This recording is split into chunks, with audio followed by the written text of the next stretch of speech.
시청자 여러분 안녕하십니까? 경북 동해안 지역은 내일 흐리고 가끔 비가 내리겠습니다. 예상 강수량은 5에서 40mm입니다. 내일 아침 최저 기온은 21에서 23도, 낮 최고 기온은 포항, 울진 25도, 경주, 영덕 27도가 예상됩니다. 바다 물결은 0.5에서 1.5m로 일겠습니다.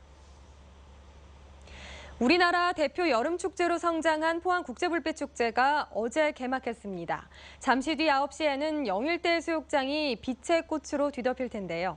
특히 내일은 공식 행사인 국제불꽃쇼가 형산강에서 1시간 동안 펼쳐집니다.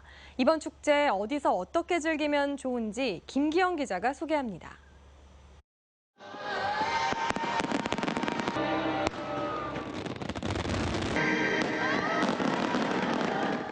어제 개막한 제14회 포항국제불빛축제. 오늘과 폐막일인 일요일 영일대 해수욕장에서는 밤 9시부터 10분간 공포와 로맨스를 배경음악으로 데일리 뮤직 불꽃쇼가 열리고 토요일에는 무대를 형산강 체육공원으로 옮겨 공식 행사를 갖습니다. 슈퍼볼과 월드컵 등에서 연출력을 인정받은 미국과 스페인, 우리나라 한화 등 3국의 국제 불꽃쇼가 은은한 포스코 야경을 배경으로 수백만 관람객들을 흥분의 도가니로 안내합니다. 3개국 최고 수준의 연화팀이 국제 불꽃쇼를 연출합니다. 1시간 동안 무려 10만 발의 불꽃이 영일만 밤하늘을 수놓게 됩니다.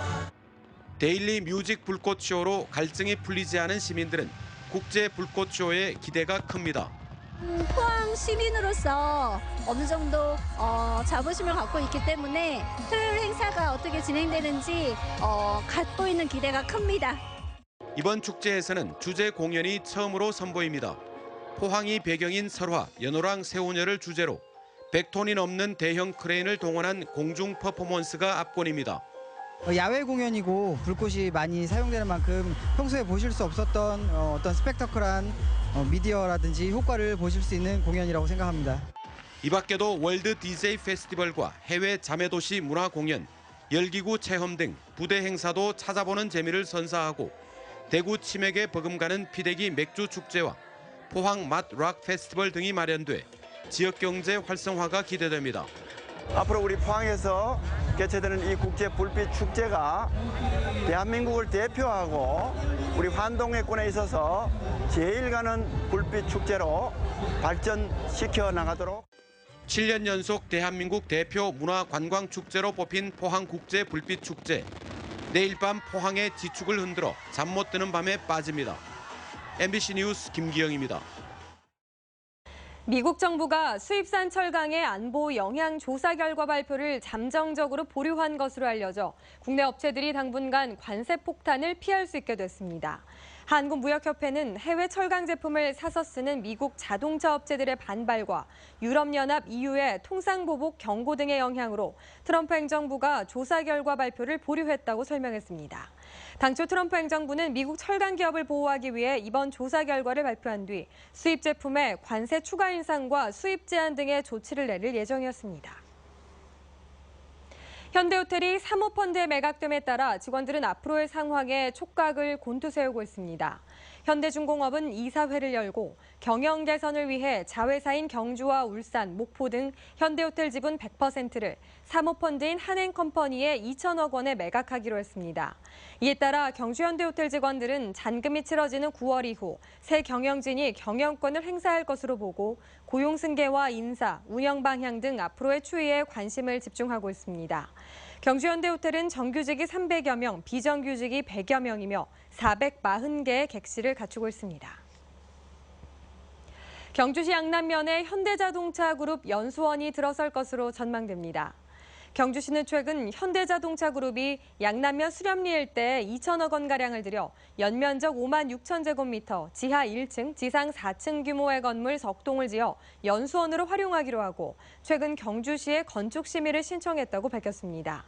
경주시는 8월 중으로 건축 심의를 해 예정대로 건축 허가가 날 경우 연수원은 2년 뒤인 2019년 10월쯤 완공될 예정으로 연간 12만여 명이 연수원을 이용할 것으로 보여 지역 경제 활성화에 도움이 될 것으로 전망했습니다. 권호준 포스코 회장은 어제 청와대 기업인 간담회를 마친 뒤 긴급 본부장 회의를 소집해 현안에 대한 보완을 당부했습니다. 권 회장은 산업 육성과 지속 가능한 발전에 대한 대통령의 의지가 매우 강력해 깊은 감명을 받았다며 일자리 나누기와 비정규직 전환, 협력 기업과의 상생을 눈앞의 비용으로만 인식하지 말고 적극적으로 검토하는 것이 좋겠다고 강조했습니다. 어제 청와대 간담회에서 문 대통령은 권 회장에게 미국 철강 수출의 어려움에 대해 관심을 표명했고, 권 회장은 제조업의 스마트 솔루션을 접목한 하이브리드 산업 육성과 일자리 창출에 앞장서겠다는 뜻을 밝혔습니다. 영덕 상주 간 고속도로 개통으로 피서객이 급증할 것이라는 당초 기대와는 달리 영덕 지역 해수욕장을 찾는 피서객이 지난해와 비슷한 수준을 보이고 있습니다. 영덕군에 따르면 지난 14일 해수욕장 개장 이후 영덕 지역 해수욕장을 찾은 피서객은 3만 8천 명으로 지난해 98% 수준에 머물고 있습니다. 이 같은 원인은 최근 충청권에 집중호우가 내리면서 대전과 청주 등 충청 지역 피서객의 발길이 뜸했기 때문으로 분석됩니다. 영광 한빛원전 4호기의 콘크리트 방호벽, 이른바 경납 건물 부실 시공 논란과 관련해 환경단체들이 철저한 진상규명과 책임자 처벌을 요구하고 나섰습니다. 에너지정의연대는 최근 한빛원전 4기에 대한 계획 예방정비 과정에서 120cm 두께의 콘크리트로 꽉 차 있어야 할 경납 건물의 상부와 하부 57개 지점에서 콘크리트가 비어 철판이 부식된 게 확인됐다며 진상규명과 책임자 처벌을 촉구했습니다. 또 이런 상황에서 한수원이 원전은 안전하다는 내용의 일방적 주장에 광고를 계속하고 있다며 이는 여론을 호도하고 신고리 5, 6호기 공론화의 공정성을 훼손한다며 일방적 안전 광고를 중단하라고 요구했습니다. 이상으로 포항 MBC 이브닝 뉴스를 마칩니다. 여러분 고맙습니다.